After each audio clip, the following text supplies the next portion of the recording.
I want to bring in now our guest, Jo Buggenhout, journalist for VTM News in Brussels. He's on the phone right now. Jo, what can you tell us? Well, what we know is that there was an incident some time ago. It was really fast confirmed by police. In the station, it took place in Central Station, which is one of the 3 train stations in Brussels capital. But this one is really in the heart, in the center of Brussels. It's real close to the Grand Place, which is well known to well, I think a lot of foreigners and Americans and tourists. It's real close. It's a few hundred yards away from there.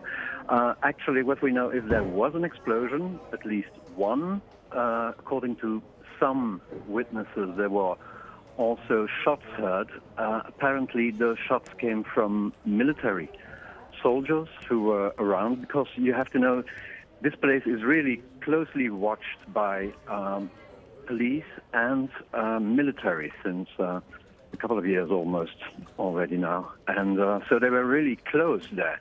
Apparently the suspect was shot down, but that still has to be confirmed, shot down by military who were nearby.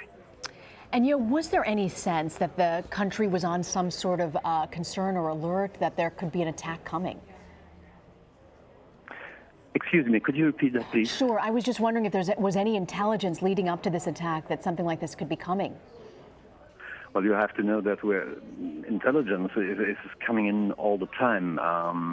With the incidents in London and Paris, and last year here in Brussels, they watch these signs and signals for possible and potential terror.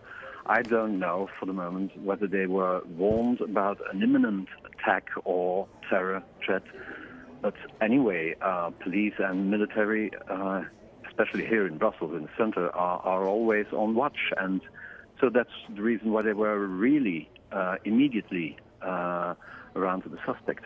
We're seeing a live picture coming in now, what appears to be a military officer with heavily armed outside the train station there. How have things changed after the 2016 airport attack and the train station attack there, Jo?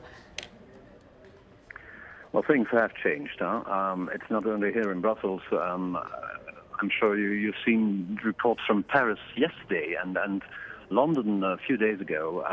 I think all over Europe and elsewhere, we have these signs of security by police and military in the streets. Here in Belgium and in France, we have military on the street all the time. Especially in the big cities like Brussels, Antwerp, Liège, at the airports, for instance. So we're kind of used of it to see the military and police in the streets. It gives a certain confidence to the public that they're on watch. So that we are used of, but well, you never know when there is a real attack or incident like we have now. And Jo, tell me about this train station in the area where this attack took place. Well, there's a Central Station. It's one of 3 stations, train stations in Brussels, in the capital.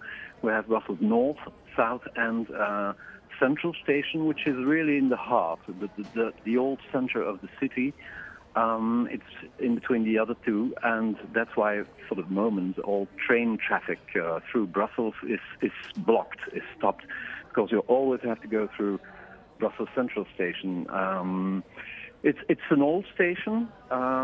It's really not that big. It's quite small on top floor or the floor where you have to get in, and then you have to go down to the platforms.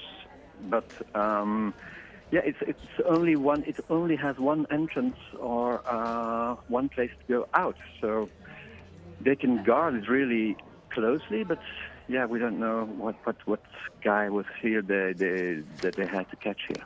And we are hearing potentially, Jo, that this explosion could have taken place by the ticket station inside this area. You were talking to me about how it's not uncommon here for military to be heavily armed and there to be a strong police presence. As you mentioned, it instills confidence in the public. What can you tell us about how armed police, law enforcement patrolling this area may have been? I'm sorry, but could you repeat Sure. that, please? I was just asking about what type of security you think may have been in place at the train station. Oh, you always have, always. I was there this morning. You always have police guards, one or two or three or four, walking through the top floor. And you always have at least two military soldiers, heavily armed, at the entrance. And so we're used to that. You always have at least